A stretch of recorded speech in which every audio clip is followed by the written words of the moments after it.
Okay, now see, today we are going to see the general accounts of the Benititles. Now, just like the Cyclophilicales, the Benititles is also the extinct group of the gymnosperms. Okay, it's the extinct order of the gymnosperm. Extinct literally means now we have these are plants in the fossil form only, and that is why whatever the information we are discussing today, you will feel the insufficient information is there. Whatever coming from the fossil record that we have to study in order to understand which type of the plants actually existed in the Permian period, Permian to Jurassic period.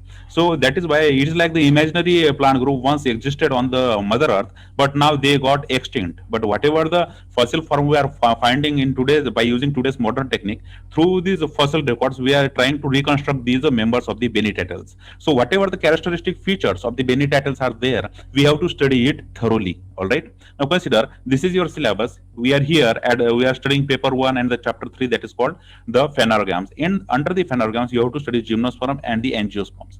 Under the gymnosperm, here we have the general accounts of the Benititles. Okay, so this topic we are going to cover in this particular video lecture. Now consider the Mesozoic gymnosperms. Okay, whatever the gymnosperms which are present in the Mesozoic era. Okay, you should understand the geological time scale that in the Mesozoic era, whatever the gymnosperms were there, they can be placed under the two separate groups. Okay, we can divide them under the two separate groups. The very first is called as the Psychediodel, which is the another name for the Benititles. Okay, you always have to remember these are two terms are used interchangeably. Okay, so sometimes there could be the Psychediodels and sometimes there will be the Benititles. In both the cases, we are talking about the Benititles. All right, and the second group is called as the Sacadels. So both these groups were existed when there is a Mesozoic era. Okay, you see, this is a picture which is showing the population of the gymnosperm and the fern, which looks very similar of the Mesozoic age. Okay, but what you have to remember that whatever the members of Benititles are there, which are present in the Mesozoic age, they are now extinct. Okay, just like these types of the plants were found in the Mesozoic era, and there were the members of the Benititles, but they now got extinct by some or the another reason.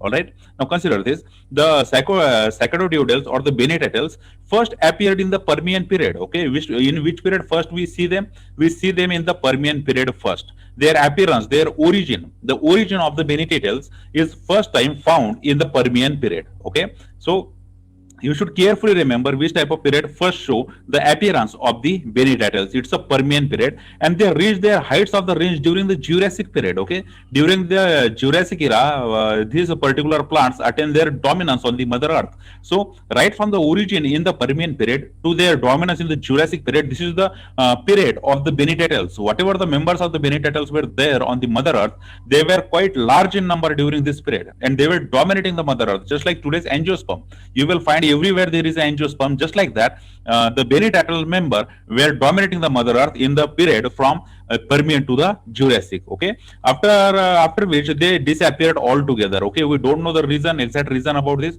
but they altogether disappeared suddenly, and only the extinct forms or the fossil forms remain today. So the sometimes in the past the members of the Benititles arose on the earth, then sometimes in the past like in the Jurassic period they have dominated on the earth, and after that time sometimes sometime on the evolutionary line they suddenly got disappeared. Okay, but still they are the plant groups on the evolutionary line. They have a huge importance for the botany student, because we have to connect the links how the evolution of the plant occur. So Benititles, whatever the fossil records we found regarding the Benititles, it is very important to study them, that which kind of plants were actually present right from the Permian to the Jurassic periods. Right, now consider this. See the second group, which is called the Sacadels. Okay, the first group is Benititles, and second group is Sacadels. It has the worldwide distribution during the Mesozoic period, and majority of them had altogether disappeared too. So, with not only the Benititles but also the Sacadels were present in the majority at the time in the Mesozoic period, but they somehow they have also got disappeared from the Mother Earth. Okay, it can be happen due to the any environmental change. Okay, what type of change occurred we cannot elucidate it, but there is something happened which makes this particular plant disappear from the Mother Earth. There are many things relating with this. There are many theories relating with this, that change in the environmental condition or the not environment of friendly evolution of the Sacadels. There are many reasons like that which are altogether for the disappearance of the Sacadels or the Benititles from the Mother Earth. Okay, so just like the Benititles, the Sacadels were also dominating the earth in the Mesozoic period, but they have got disappeared suddenly. right? Now see the present day cycad, whatever the cycads we found today in the form of cycas, we have studied them. Whatever the present day cycads we see are the only remnants of the very large delay dying out group. That is, they were sometimes referred to as the living fossils. So there were the larger group of the cycadels, but this dying out group has remained very small in number now. Whatever the cycads we find today, these are the parts of that dying group. Almost 99% of the plant got disappeared, only the 1% left on the earth, and these 1% constitute the today's cycads, and that is why we rightfully explain them as a living fossil. Why we are calling them as living fossil? Because majority of their members have disappeared, but only few of them survived in the, just like the cycas, right? So that is why we rightfully explain the cycads as a living fossils, right? Because they are on the way of the extinction, because somehow now, due to the emergence of the knowledge regarding the biodiversity conservation, we are now trying very hard to conserve the cycads members. So now they are not on the verge of the extinction, but majority of the species got saved by the human race, right? Humans are trying deliberately to save this particular species, and majority of the time we got succeeded. Yes, there are some cycads which are on the verge of the extinction, but majority of them are now saved. Okay, so whatever the Benitattles were there, or whatever the cycadels were there, they were dominating the earth earlier in the earlier time in the evolution, but now they somehow got disappeared from the mother earth, but somehow some of the members of the cycadels remained, and that is why we call them as a living fossil. Now see, the Benitattles are very much like the cycads in their general appearance. Okay, now see, it is very important to understand that whenever we talk about the Benitattles members, these members shows the remarkable similarities with that of the cycads. So you can imagine the tree of the cycad, okay, you can imagine the tree of a cycas, and you can compare the members of Benitattles, how they were look very much like that of the cycads. So it will help you to reconstruct that plant in your imagination. Whatever the cycas plant or the cycads we see today, just like that, there were the members of the Benitattles on the mother earth during the Permian to the Jurassic period. And as the Mesozoic had these are two prominent groups of the gymnosperm, so their period is referred to as the age of the cycads. So Benitattles and the cycadels both were dominating during this particular Mesozoic period, and that is why this period is rightfully explained as a age of the cycads. Okay, because both these two groups are showing the presence of the cycads, and other group is showing the presence of cycad-like plants, and that is why we are saying this particular period, or we are giving the name to this particular period as the age of the cycads. So whether it's the cycadels or the Benitattles, they were look similar with that of the cycad members. Okay, and these are cycads. Today's cycads are earlier made up of the two groups, which is called cycadels and the Benitattles, and they were dominating the mother earth, and that is why we can name that age as the age of the cycads. Okay, now consider this. See, the cycadodioides, that literally means the Benitattles, are closely related to the cycadophylicales on the one side. Okay, we have studied the cycadophylicales, how they are showing the presence of both gymnosperms as well as the fern-like characteristics, and this group constitute as a cycadophylicales, okay, on the one side, while on the other side, to the cycads on the other side, but they have their own characteristic feature which distinguish them from the all other gymnosperm except the gnetales. Okay, this is very, very important. The very first fundamental point regarding the Benitattles you should remember is that they matches with the cycas. Okay, they matches with the cycas plant. The second characteristic you should know about the Benitattles is that although they are matching with the cycadophylicales on the one hand and the cycads on the other hand, but they still show the characteristic feature which are not found in the typical gymnosperms, but they are exactly matching with the gnetales. That is, they show the affinity with the gnetales members, just like we have seen the gnetales, and the very characteristic feature of the gnetales that they possess the flower-like structure. So the gnetales-like feature were also possessed by these particular Benitattles. Okay, so the characteristic feature, whenever you talk about the general account of the Benitattles, the one thing is sure that they are similar like that of the cycads. The second thing is that they show some affinity with the gnetales. Although they were like the cycadophylicales on the one hand and the cycads on the other hand, but there are certain characteristics which are not matching with either with the cycads or the cycadophylicales, but it is matching with the gnetales. Okay, so they were showing the characteristic similarities with the gnetales as well. This is very important to mention in your general account of the Benitattles, because this makes the Benitattles very different from the cycadophylicales. All right, now consider the important feature which separates the cycadodioides from the other gymnosperm is the presence of the bisporangiate strobili. Very, very important. The third characteristic is that the presence of the bisporangiate strobili. Okay. Now, what is meant by the bisporangiate? The bisporangiate means the strobili contain the both type of sporangia. The two types of sporangia, that is called as the microsporangia and the megasporangia, were present in the same strobili. Then such a condition is called as the bisporangiate strobili. Then see, other gymnosperms always show the monosporangiate type of the strobili. Either it's a male cone or it's a female cone. Okay, there will be the male cone or there will be the female cone, but both the characteristics are not present on the same cone. But this is not true for the Benitatels. What the Benitatels show? They shows the presence of the bisporangiate strobili, in which the cone possesses the male as well as the female sexual organs. So again, the third point, making the Benitatels very unique and separating them from the other gymnosperms. In that respect, they possess the bisporangiate cones. They possess the bisporangiate strobili. So cycas, they looks like a cycas. Then they show affinity with the gnetales, and they shows the bisporangiate type of the strobili. These are the all characteristics of the Benitatels. All right. Now here, the one thing you should understand, you should distinguish out the Benitatels from the Cycadophilicales and the Cycadales, because these are three orders we have to study separately. The first order we have studied is the Cycadophilicales, then we are studying the Benitatels, and then we have to study the Cycadales as well. So the characteristics which are different make this order differ from one another. You should understand this carefully. Here in the Benitatels, you should understand that they looks like a cycas, but they shows the affinity with the gnetales, and they are showing the bisporangiate type of the strobili, while other gymnosperm only shows the sporangiate type of the or unisporangiate type of the strobili. All right. Now consider this. See, the plant of this group were diversified in habit. That is, they are present in the different types of habitat on the Mother Earth.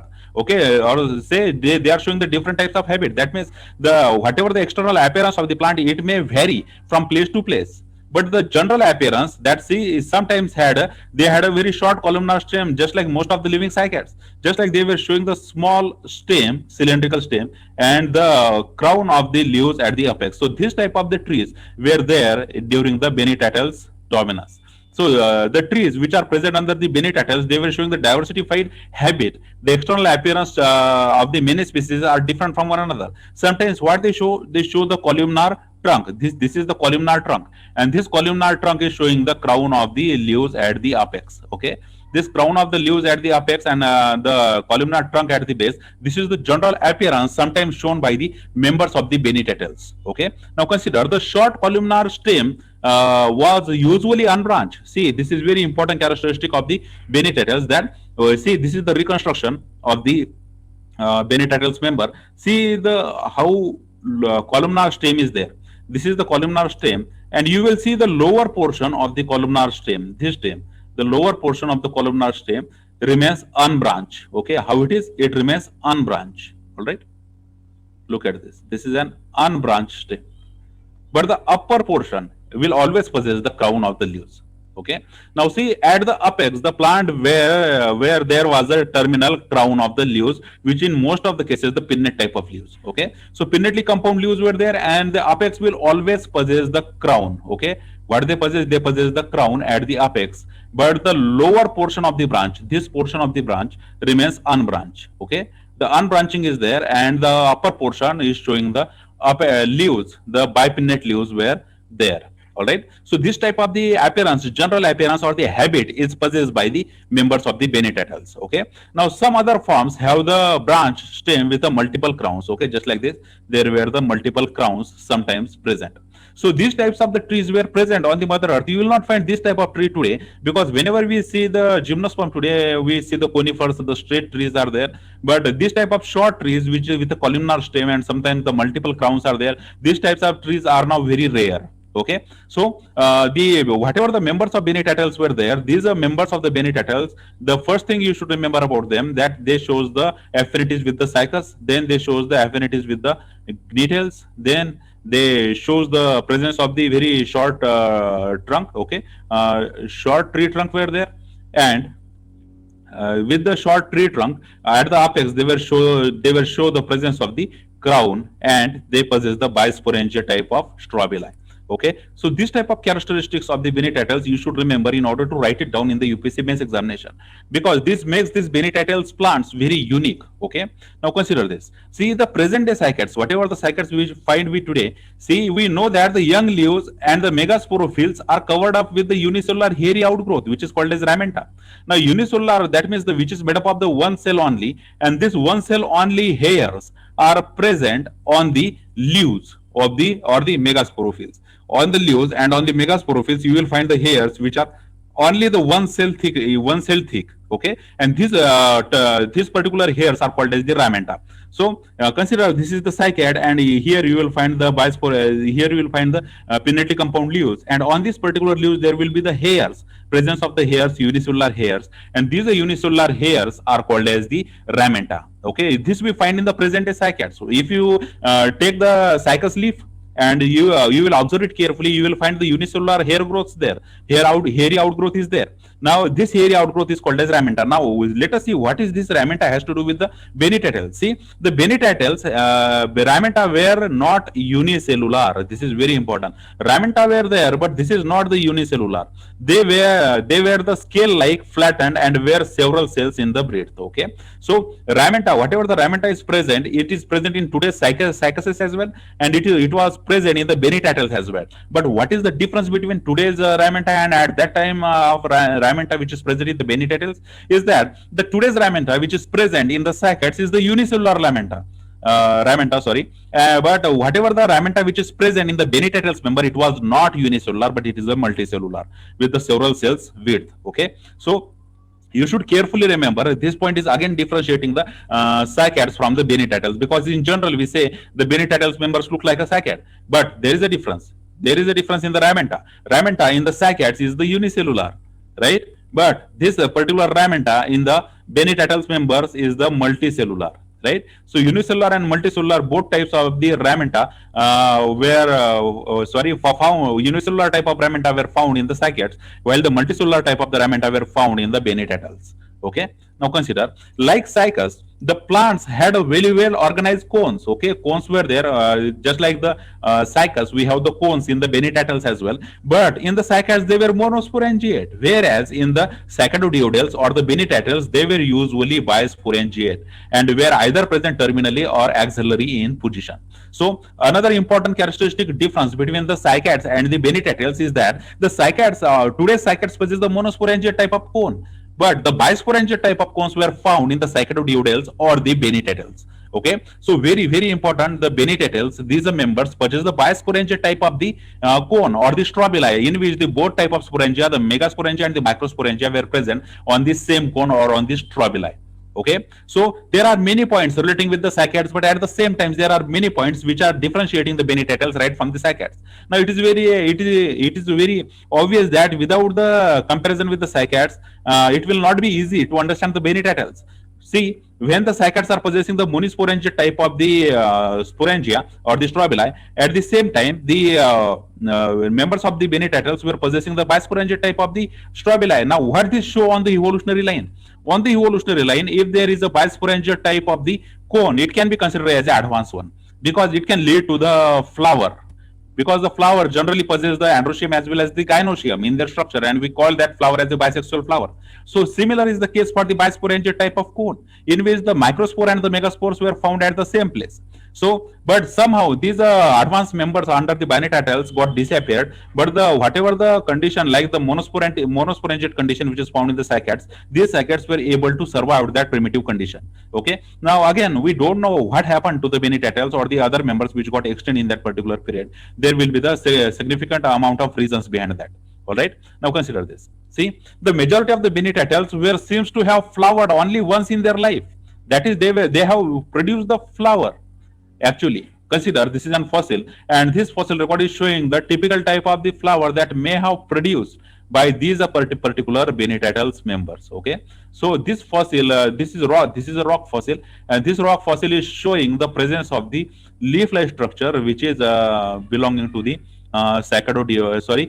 Bennetettles. Okay, so the flower were produced by these Bennetettles member, and this is why rightfully we have explained at the beginning they were showing the affinities towards the gnetales, because gnetales are such a gymnosperm which can produce the flower like structure, right? On the similar lines, the Bennetettles were the members which are producing the flower like structure, but they are producing this flower like structure only once in their lifetime. Just like they produce the flowering, and after the flowering the plant died out. Okay, just like that we today find in some of the today's angiosperm. As you know, there are certain examples in the angiospermic category in which there is a production of the flower, and after production of the flower and fruit the plant dies. Okay, so only once in their lifetime they flower, but this similar condition were also found in the Bennetettles. So on the evolutionary line, you can consider here is that some of the gymnosperm at that time were start to act like angiosperms, right? They will start to produce like the flower-like structures, because the gymnosperms do not have flower, but the members of the Bennetettles were producing the biosporangia type of cone, and the cone looks like an angiospermic flower. So these types of the evolution in which the gymnosperms are getting converted into the angiosperms were began right from the Permian to the Jurassic period, right? Right from the Permian period, right from the Jurassic period, the gymnosperms were trying to got converted into the angiosperm, and these angiosperms are now the typical dominating plant on the Mother Earth, because according to the environmental condition, the every organism has to change itself in order to adjust with that environment. I think the evolution agreed on this, that the gymnosperms were doing the same thing. That is, they were producing the biosporangia type of cone, and they were starts behaving like that of the angiosperm. But somehow, due to the any reason, these are Bennetettles members which are producing the biosporangia cone and showing the presence of flower, they got disappeared. Okay, so probably they were producing the flower, but only once in their lifetime, and this condition can be seen in today's angiosperms. Okay, now let us classify these particular Bennetettles or the Cycadodiodales. See, according to the Sprawn here, again we are following the classification of this form. The order of the Bennetettles can be divided into the three families. Okay, so there are the three families under the which comes under these particular Cycadodiodales or the Bennetettles order. See, let us see which are these three families. The very first family is called as the Cycadodioidaceae. Second is called as the Williamsoniaceae, and the third one is called as the Wildendialaceae. Okay, so Williamsoniaceae, to this family, the Williamsonia plant belongs. Okay, this is the fossil plant, Williamsonia plant, and this Williamsonia plant we have seen in the last slide. The reconstruction of this particular plant we have seen in the last slide, where there is the trunk, the lower trunk do not show any type of branching, but on the apex we have the branching, and sometimes the branching is also present at the multiple positions. Okay, so this type of the plant which we have seen in the earlier slide, it's called as the Williamsonia, which belongs to the Williamsoniaceae. So basically, when we classify the Bennetettles can be classified into the three families. The very first family is called as the Cycadodioidaceae, second family is called as the Williamsoniaceae, and the third family is called as the Wildendialaceae. Okay, so all these three family names you should revise it many times in order to understand it and remember it for the future. Okay, so here whenever you try to speak about the Bennetettles, there are certain points which are very characteristically attached to the Bennetettles, and all these points we have discussed. Later we are now classifying the Bennetettles, and we are classifying the Bennetettles into the three families. The very first family is the Cycadodioidaceae, second family is the Williamsoniaceae, and the third family is the Wildendialaceae. Okay, now consider, see the morphological features. Okay, now let us consider the which type of the morphological features were actually possessed by these members of the Bennetettles. Again, see, this plant is the Williamsonia plant, is a reconstruction of the Williamsonia plants. Okay, now see, in the Cycadodioidae, the stem is unbranched with the single crown of the pinnate leaves at the tops, but some species had the branch stem with the multiple crowns. Okay, so sometimes there is a stem, and stem have one crown of apex, crown of the leaves at the apex, but sometimes there were the 2 to 3 or the multiple apex also present there. So these types of the tree were generally found under the Bennetettles. This we have explained already. Now see, in some the stem may be tuberous. Okay, tuberous type of stem were also found in the members of the Bennetettles, and in all the cases the stem were covered up with the persistent leaf bases. Now consider in this cycles picture you will see this, these are the leaf bases, and these leaf bases were also present on the plant of the Bennetettles. Okay, as we find in the cycles. Okay, you can see these particular leaf, persistent leaf bases in the cycles very clearly. You can observe this morphological feature, and this same morphological feature were also possessed by these members of the Bennetettles. Now see, these are members of the Bennetettles which shows the presence of the leaf bases, the presence of the leaf bases which actually we can see today on the cycles. These are the similar leaf bases. So the one thing you have to add here in the Benitez that the leaf bases were present is exactly similar like that of the cycas. Okay. Now let us consider the anatomical feature. Which type of the anatomical feature is actually possessed by the members of the Benitez, right? Now see, the stem is usually had a very large pith. Okay. At the center, see, this is the diagram belongs to the cycads. Okay. Today's cycads, we find these types of the anatomy in the cycad today.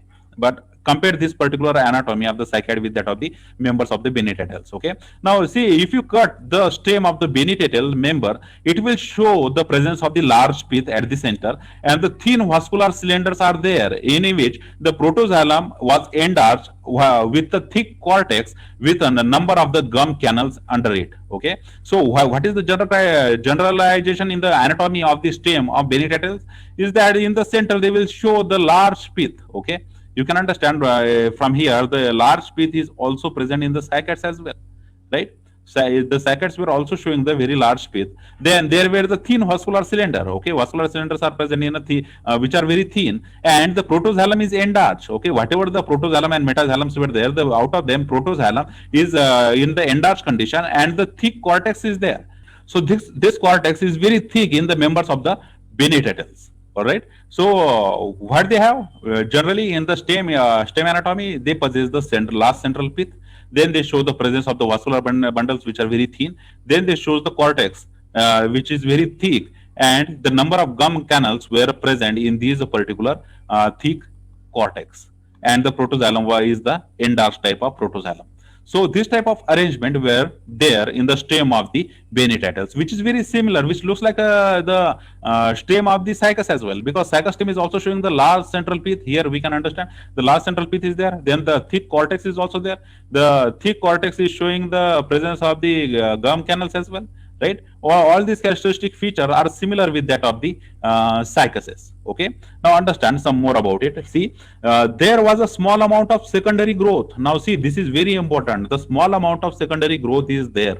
Now secondary growth literally means the whatever the girth of the stem is there, this girth will increase in size, and this is considered as a secondary growth. So apart from the primary growth, in the primary growth only the herbaceous green stem is got created, but in the secondary growth the woody dark brown stem is got created.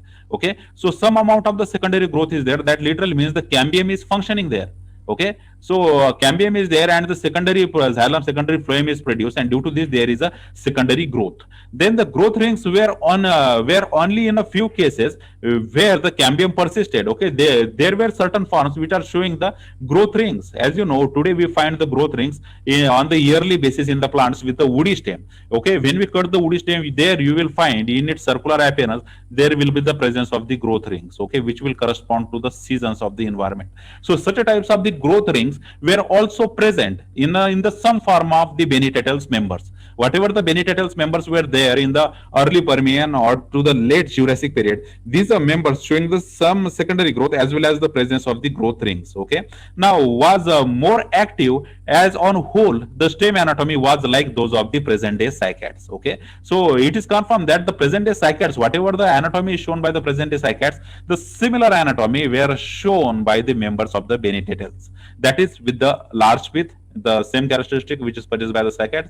Broad cortex, it is also possessed by both cycads as well as Benitez, and the narrow vascular cylinder. This is also true for the cycads as well as the Benitez. So these types of the general morphology, which is very similar with that of the cycas, is shown by the Benitez. So here you have the clue to understand or to remember the answer that if whenever you talk about the anatomy in the Benitez, the members of the Benitez shows the similar anatomy with that of the cycads. Okay, so imagine the cycad anatomy, and the similar anatomy is shown by the Benitez. All right, now consider this. See, in a few cases, however, the vascular cylinder was sufficiently broad. Okay, sometimes it is narrow and sometimes it is sufficiently broad. So the variation occurs species to species, because there are many species under this particular Benitez order. Actually, there were the three families, and these are three families harboring the many species. So some species were showing the narrow vascular cylinder, just like we have seen in the last slide, but sometimes they were showing the sufficiently broad cylinder as well.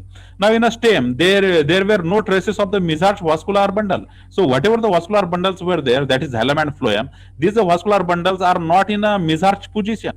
which is very common feature of the leaf traces present in the cycads. So cycads, so on the one hand, showing the presence of the Mizar's type of the vascular bundle, this condition is not found in the Benny-Tattles. So there are certain differences in the anatomy of the cycads and the Benny-Tattles. We have seen the similarity just like the pith, say large central pith, then the complex cortex is there, right? And the narrow vascular bundles are there. These types of characteristics are very similar with the cycads. But sometimes they were showing the sufficiently broad vascular bundle, and sometimes and they do not show the Mizar's type of the vascular bundle, which is very common in the cycad. So this is the difference between the cycad's anatomy and the Benny-Tattles anatomy, right? Now see, the another distinction from the cycad was that the leaf traces were direct and no girdles were present, while in the present day cycads the girdling of the leaf traces is quite common. Understand this. See, this is the girdling. See, is the girdle of the leaf trace. Okay, this is the girdle. This is this particular structure is showing the girdling in the leaf traces. Okay, so girdling in the leaf traces is very common in the cycas. As you can see in this cortex region, the girdling is very common, or the leaf traces is very common, but this girdling is not common in the Benny-Tattles member. So it is another distinction right from the cycads to the Benny-Tattles, that the leaf traces were direct leaf traces were there and no girdles, while in the present day cycads you will find the girdling of the leaf traces. It is very common actually in the cycads. So these are all, in the first slide we have seen there were the 3 points, which is called as the pith, then the cortex, and the thin vascular bundle. These 3 points are similar with the cycads, but these again we have the 3 points which are very different from the cycads. The very first is the broad vascular cylinder, right? The second one is the no Mizar's type of the vascular bundle, and the third type is the no girdling is present.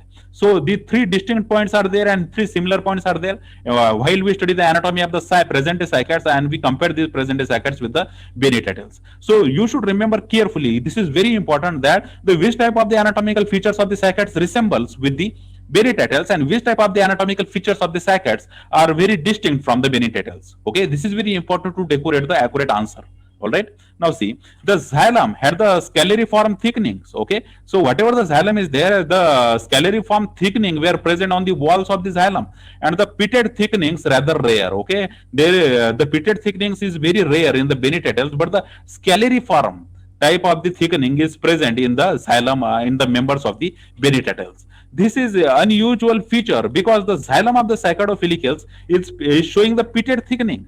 That is, the pits were present in the xylem, and this pitted thickening is the characteristic feature of the Cycadophilicales. And as you know, the Cycadophilicales first group, then the Benny-Tattles third group, and Cycadales third group. These were dominating the Mother Earth in the Permian to the Jurassic period. So if they are growing together, they must have showing the similar anatomical feature, but this is not true.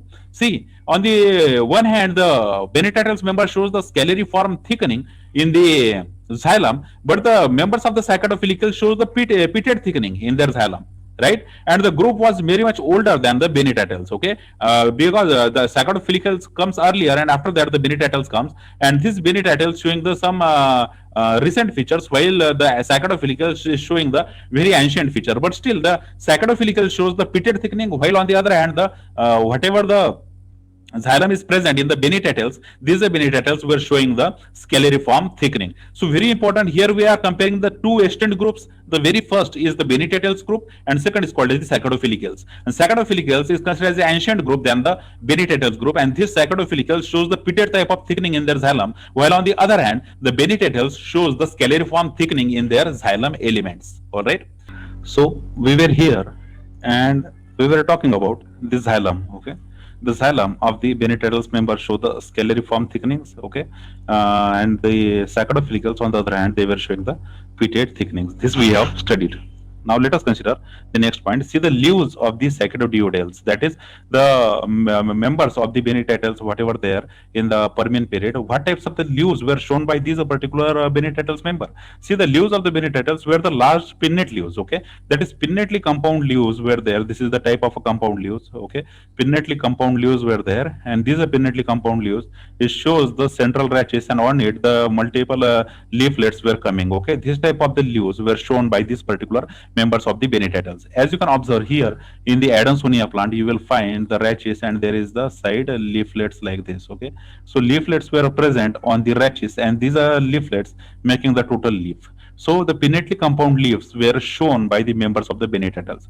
This is very important to remember individually about the stem, about the leaves of the Bennetettles, because this will decorate your answer. Once you were asked as the general account of the Bennetettles in a UPSC mains examination, you should be able to give the headings. Okay, which type of the shown, which type of the stem is shown by the members of the Bennetettles, which type of the leaves shown by the Bennetettles. These headings are very important. So the leaves wise, the leaves were the pinnately compound leaves which are present in the members of the Bennetettles, and they were showing the zero fatty character. This is very important. Just like the today's gymnosperm, they were also showing the zero fatty character. Zero fatty characters literally means they were trying to save the water. Okay, they were needle like, they were short, they were having the hard cuticle on it. The cuticle coat was present on the outer epidermis in order to reduce the water loss, right? All these are type of the xerophytic characteristics in order to save the water is also possessed by the leaves of the Bennetettles. So whenever you talk about the leaves of the Bennetettles, they were the pinnately compound leaves and they were showing the xerophytic characteristics. Now the vascular bundle in the petiole and leaflet were misarch. Okay, whatever the vascular bundles which are present in the leaves or in the petiole. Okay, petiole, as you know, it's the stalk of the leaves. So whatever the petiole is there, and this petiole plus the leaflet, they were showing the presence of the vascular bundle which is the misarch with a strong sheath of the sclerenchyma around it. Around it, what is the present there? There is the presence of the strong sclerenchyma cells. Okay, so sclerenchyma cells were present around it, and on the center you will find the misarch type of the vascular bundle. Okay, so this type of the anatomy is shown by the members of the Bennetettles in their leaves. So whenever you talk about the leaves of the Bennetettles, the leaves are pinnately compound which shows the xerophytic characteristics, and they were showing the presence of presence of vascular bundle which is misarch in their petiole and the leaflet with the strong sheath of the sclerenchyma around it. Then see, the bipinnate leaves were rarely found in the Psychodiode. As you should understand what is meant by the bipinnate leaves here, because the compound leaves, when we classify them into the two types. See, consider this, the compound leaf. This is the compound leaf, and the compound leaf can be divided into pinnately compound leaf and the palmately compound leaf. Okay, pinnately compound and palmately compound is there, and again this pinnately compound is divided into the many categories, just like the unipinnate leaf, then the bipinnate leaf, then the tripinnate leaf, and so on. Okay, so unipinnate, and then there are the bipinnate leaves. First there is the pinnately compound leaves which are the nothing but the unipinnate leaves, and then there is a bipinnate leaves, but these bipinnate leaves were rarely found in the members of the Bennetettles. Okay, so the form and the structure of the leaves is practically like that of the living cycads. This is very similar with the living cycads, because living cycads were showing the presence of the pinnately compound leaves only, and the bipinnate leaves were rarely found. So bipinnate leaves are those leaves, consider this is an rachis and this is an leaflet.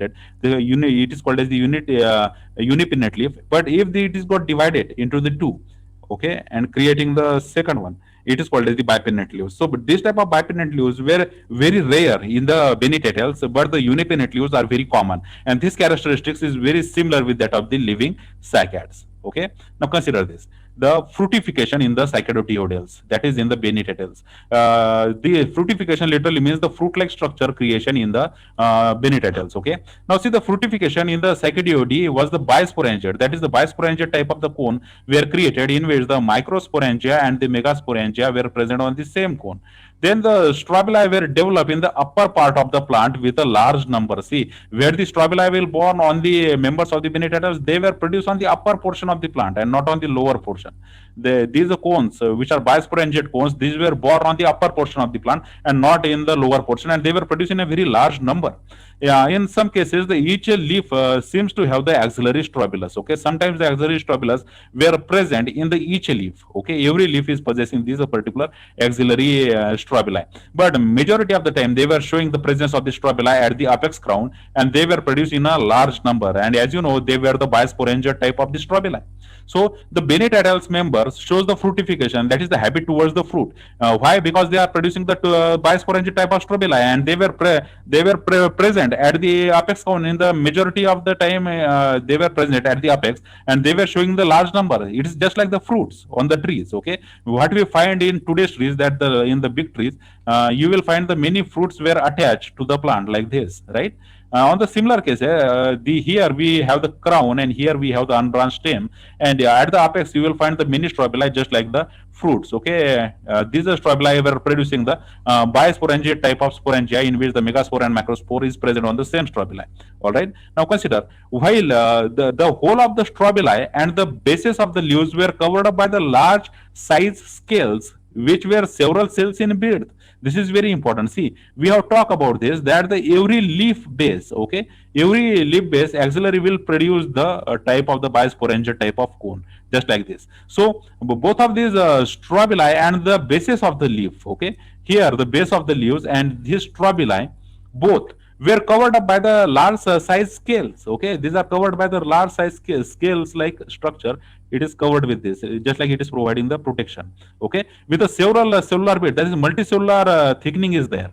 Okay, and sometimes more than one cell in thickness. So more than one cell in thickness can also be seen. Strobili were the axillary and born at the tip of axillary stalk or the peduncle, and therefore these strobili can be described as a dwarf branches. So the particular strobili, they were not directly coming out from the leaf bases. How they are coming out? See, consider this is a leaf. Okay, this is a leaf of a member of Benitatals, and here at the leaf base, first there is a formation of a peduncle, a short stalk, and on this short stalk there is a presence of the strobili. And strobili, as you know, it is made up of the megasporophyll and microsporophyll. So some types of the leaf structure were also present. Okay, so it just looks like a dwarf branch, just like it's a long branch and it's a dwarf branch. So they were looking like a dwarf branch because they were showing the presence of a short peduncle, and on it there is a presence of the bisporangial strobili. So bisporangial strobili with the peduncle is present there, which looks like a dwarf branch. So here the fructification, what the fructification tells us about the members of the Benitatals, that they were producing the biosporangia type of strobili in which the mega and microspores were present in the same structure. Now these strobili just looks like a fruit which are hanging on the today's angiosperm. So whatever the strobili were present there or the leaf bases, they were covered with the large size scales. Okay, scales were present on these structures, and these scales sometimes can be more than one cell in thickness, right? And these strobili where shows the presence of the axillary stalk and the peduncle, and this peduncle makes them just look like a short branch, okay, which is present at the base of the large branch, right? Okay, now consider this.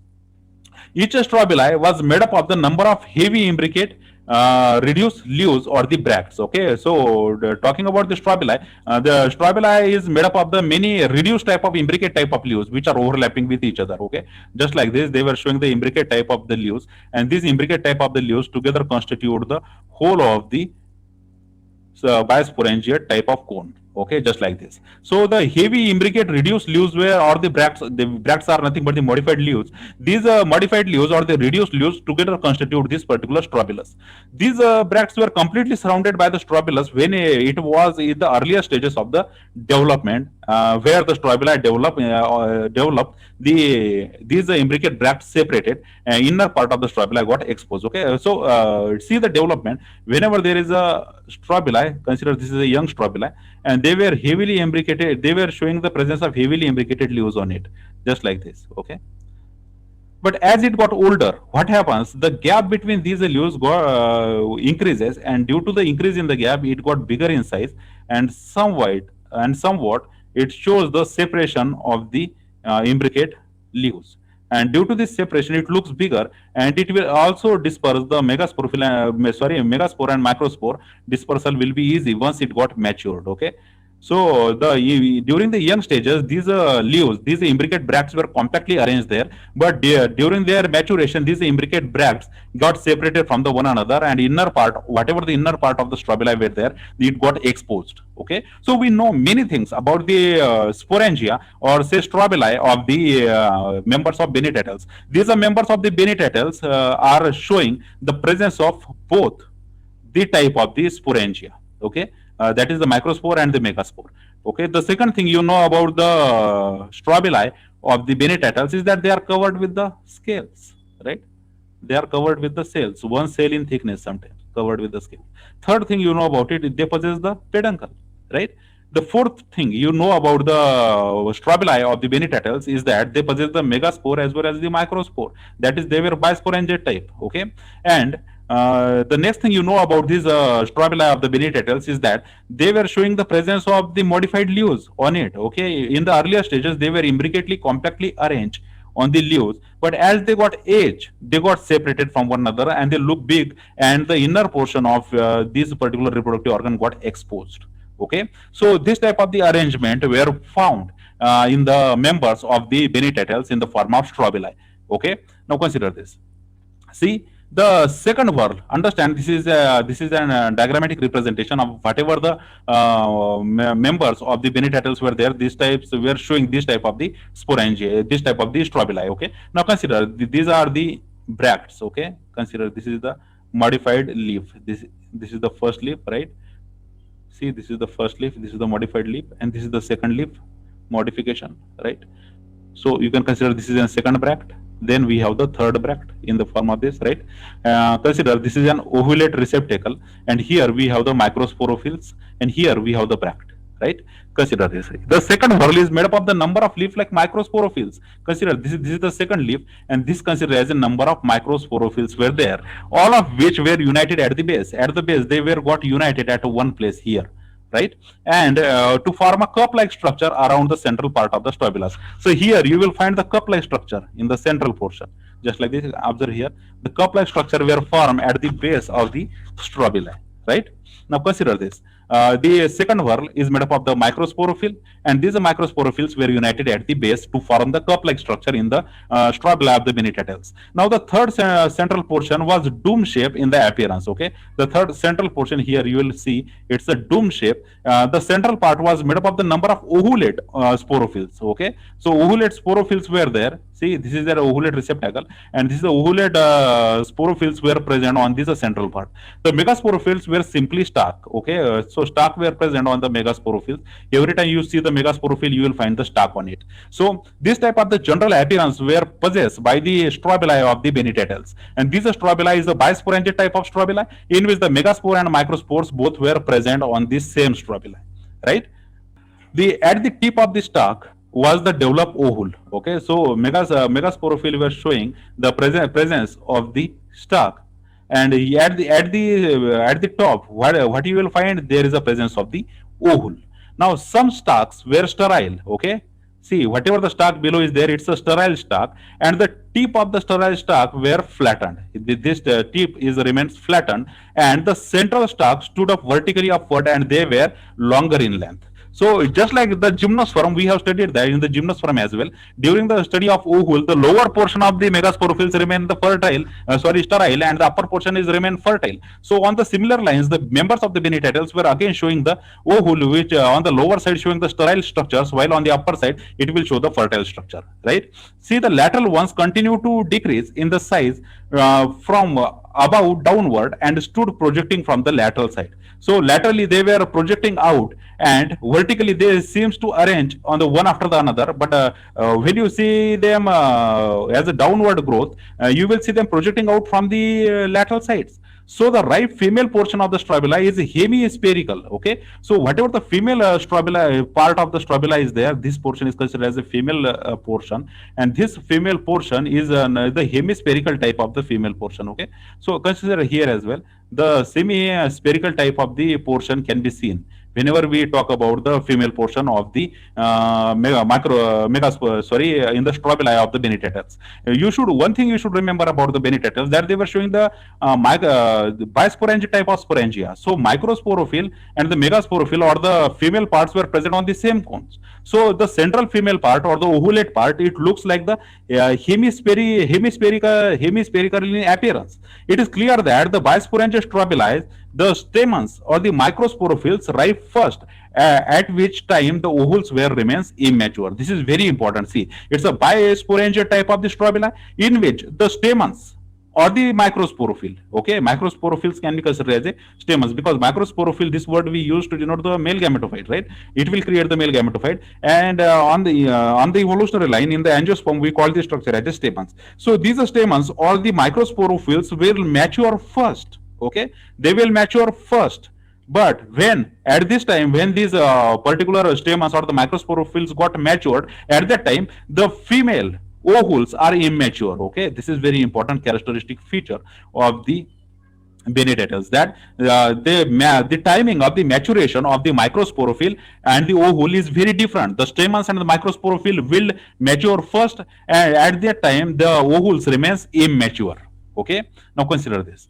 See, when the ovules matured, the stamens got shed. Okay, when the ovule got matured, after the maturation of the stamens, the ovule got matured and the stamens got shed. So in the strobili in which the ovules were ripe, the microsporophylls were absent. See, this is very important. So in the strobili in which the ovules were ripe, the microsporophylls were absent. This is on the evolutionary line. It has a very much significance in the cell for the cross pollination. Is that when the ovules got matured, the stem, whatever the stamens were there, they already got shaded. So this microsporophyll matures first, and this ovule matures later. And when this ovule matures, these microsporophylls or stamens already got shaded. So whenever there is a mature ovule in the particular bisporangiate type of strobili, you will not find any type of stamens or the microsporophyle there. But in the young strobili, you will find the both, because in the young strobili, there is no maturing of the microsporophyll and there is no maturing of the ovule. And during this immature stage, you will find the stamens and the ovule are in the same cone. But if you find the cone in which the ovules are got matured in such a ovule, in such a strobili, you will not find any type of stamens, because they were already got shed from these particular microspore from this particular strobili, right? Now see, the microsporophylls were 10 to 20 in number. See, what is the number of microsporophylls were there? The number of microsporophylls, right, from the 10 to 20. These microsporophylls or the stamens were united at the base. Okay, whatever the number of microsporophylls were there, these microsporophylls were united at the base. Okay, now each stamen is pinnate in form, and on each stamen there were the about 20 slender pinna on the either side. Okay, so the microsporophylls, whatever the modified leaves are there in the form of microsporophylls, they were 10 to 20 in number. Now these are microsporophylls or the stamens, whatever the stamens are there or the microsporophylls are there, they were united at the base. Okay, where they are present, they are united at the base, and each stamen out of it, each stamen has the pinnate form. Okay, which type of form they possess, this shows the presence of pinnate form. On each stamen there were about the 20 slender pinna on the either side. Okay, so this type of the structure were shown by the particular microsporophylls, right? Now consider this. See, under the pinnae there were developed the two rows of a fused sporangia or the synangium. This is very important. Every pinnae under this particular microsporangia will have the two rows, fused rows of the sporangia or the synangium. So consider the structure is like this. The the microsporophylls were 10 to 20 in number, which are united at the base, just like this. Okay, I will draw the 3 to 6 here. And then each stamen will have the 20 leaflets laterally, right? 20 leaflets laterally were present. And these leaflets, underside of these leaflets, were showing the presence of the two rows. Okay, two rows were present below these leaflets, and these two rows forms the fused synangium. Now synangium had a short stalk and two pollen sacs in it. Each synangium, if you take out the synangium, what the synangium is showing, it is showing the presence of the stalk, and the two sporangial sacs were there. Okay, just like that. The two sporangial sacs were there, and in that sporangial sacs or the pollen sacs, you will find the pollen grain formation. Okay, like this. So each stamen was a pinnate in the form and was very much like that of the Meraceous fern. Okay, so Meraceous type of the sporangia we have asked you last time in the home assignment. Now the literal answer of this, in which we know the sporangia were fused to form the synangia. So whenever the sporangia were fused together to form the synangia, this type of the sporangia were called as the Meraceous type of sporangia. Okay, so sporangia is got fused to form the synangia, and this type of condition is called as Meraceous type of the condition, which is found in the fern, right? Meraceous fern, the ferns are there in which the synangia got created. So here you will find the pollen sacs, two pollen sacs, and the pollen grain will be produced under these pollen sacs. Okay, and this will act as a male gametophyte later, right? Now see, when the stamens were very young, they were rolled downward. Okay, when the whatever the stamens were there when they were young, they will roll downward like this. Okay, and so on the whole we can say that the stamens of the Bennetettles were very much like than those of the ferns. Okay, so whatever the stamens were there or the male gametophyte is there, it is very much similar like that of the ferns, because in the ferns as well you will find the presence of the downwardness in the male gametophyte, right? So the stamens in the Bennetettles, that is why they looks very similar with that of the ferns, while in the living gymnosperm they have lost their resemblance with the ordinary ferns, because the Bennetettles members were showing the fern-like characteristics in their stamen, but whatever the living gymnosperm we find today, just like the cycas, they do not show any type of resemblance with that of the fern, because these Bennetettles can be considered as a link right from ferns to the gymnosperm and from gymnosperm to the angiosperm, but they have not extended now. But whatever the present member we find today, they shows the very distinct type of group which is called as the gymnosperm.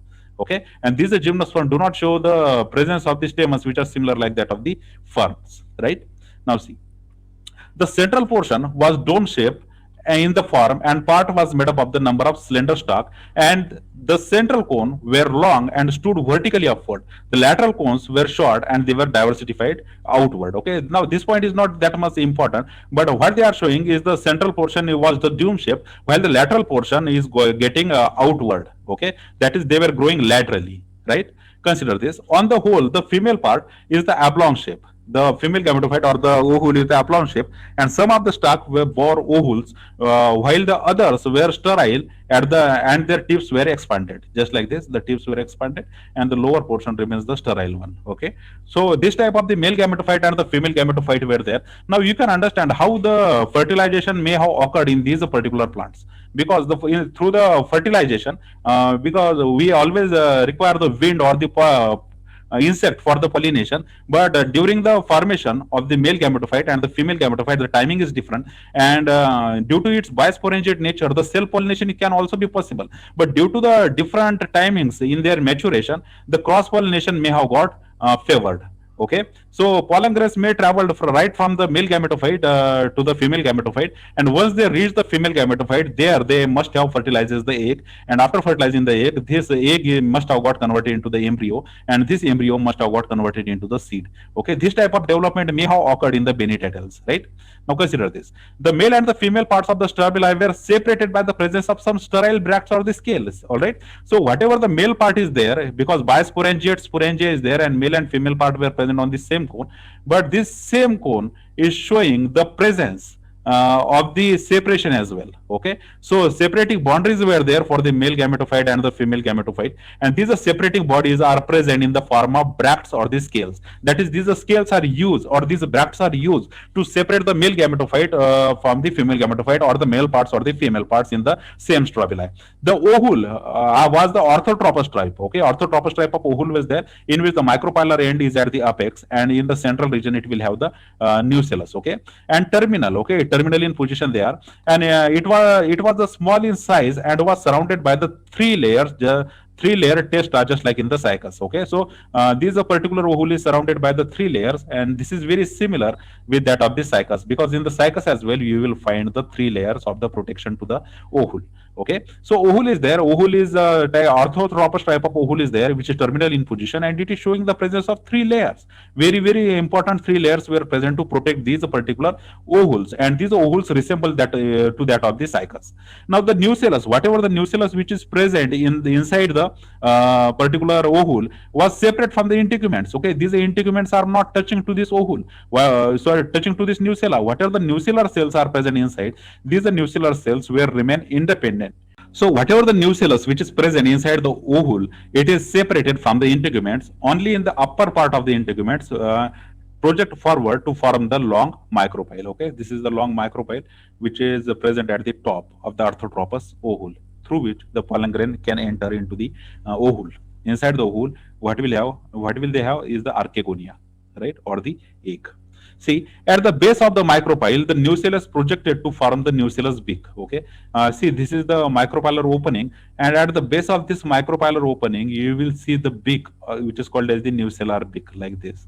Okay, and here inside, what we have is the bunch of cell or the group of or the mass of cell which constitute this particular beak. which constitute this particular nuclear cell. Okay, so small beak is there in the form of nuclear cells, which is present at the base of the micropylor opening, and around the base of the nucleus beak there is a depression, the pollen chamber. Okay, here it will form a pollen chamber like this, because pollen will enter from this side, and the pollen chamber is got created here. Okay, like that. Now, on the outside of the hole, there were the small basal cup. Okay, outside the hole, you will find the small basal cup, which suggests that the cupule of the lagenostoma. Okay, just like the cupule which is found in the lagenostoma, we have discussed this cupule. This particular small basal cup is also found in the members of the Bennetettles, but it was much reduced in size and never surrounded the whole of the hole or the seed at that time. So whole hole is not surrounded by it, but only a slight cup-like structures were present there, but it is not covering the whole ovule. So it is comparable with the cupule of the Lagenostoma. So members of the Bennetettles were also showing the similarities with the members of the Cycadophilicales in the form of cupule of the Lagenostoma. It is very similar structure found in the Bennetettles as well, in which there is a cup-like basal cup-like structure which is present outside the ovule. Okay, now see, the ovule seems to fertilize by the swimming sperms. Okay, so swimming sperms, whatever the sperms which are created out of the pollen grains, and these the pollen grains which produces these swimming sperm will fertilize the egg. Now after the fertilization, the ovule develop the dicotyledonous embryo. So whatever the dicotyledonous embryo we find today in the angiosperm, this type of embryo is produced by the members of the Bennetettles, and this embryo is a non-endospermic. Now non-endospermic means they do not show the presence of the endosperm, or the endosperm is utilized earlier in the development. Okay, so they are non-endospermous. When the seeds were developed out of it, the whole of the female part of the strobili become fleshy and form the fruit. Okay, so once there is a fertilization and the embryo got converted into the seed, and this seed is covered with the certain types of the protective covering, this whole female strobili in which this all has occurred, this has got converted into the fleshy structure, and it can be considered as a fruit, because as you know, in the female strobili, because it's a strobili of the Bennetettles, the Bennetettel strobili shows the presence of both the sexual organs, but the female sexual organs remains there and do not shed. And once the female sexual organ got fertilized here, it will create the structure along with the strobili, which looks like very fleshy and the fruit-like. So fruit-like structure were formed in these members of the Bennetettles. Now see, the ripe fruit holes were present on the surface, and at the base the holes were hole was the dicot embryo, while the fleshy portion of the fruit formed by the stalk and interspersed sterile scale. Okay, so whatever the outer covering is there in this fruit, this outer covering is made up of the stalk and the intersected sterile scales. Okay, like this intersected sterile cells were there, and these are forming the outer portion of these particular fleshy fruits. Okay, and on the inside what we have, the ripe fruits has the holes here, and here we will have the dicot embryo. Okay, so embryo is present inside, and on the outside we have fleshy scales, and this overall structure looks like a fruit. So this type of the fruit, the ripe fruit, is created in the Bennetettles. So they looks like the angiosperm in this regard, right? Because these types of the structures were not found in the today's gymnosperm now.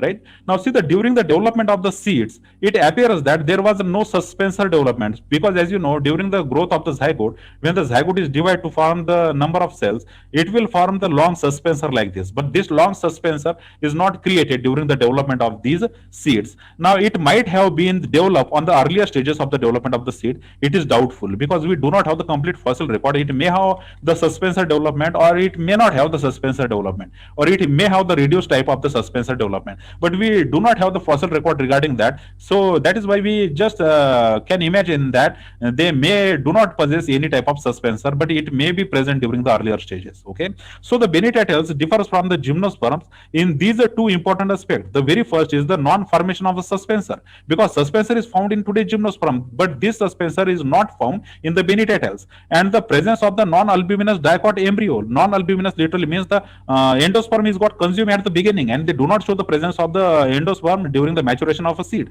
So non-albuminous type of dicot embryo and the formation of the non-formation of the suspensor, these are 2 points makes the Bennetettles very different from the present day gymnosperms. Again, we are adding here the 2 points which are separating the Bennetettles from the rest of the gymnosperm. The very first is the non-formation of the suspensor, that is, suspensor is not formed, and there is a non-albuminous dicot embryo.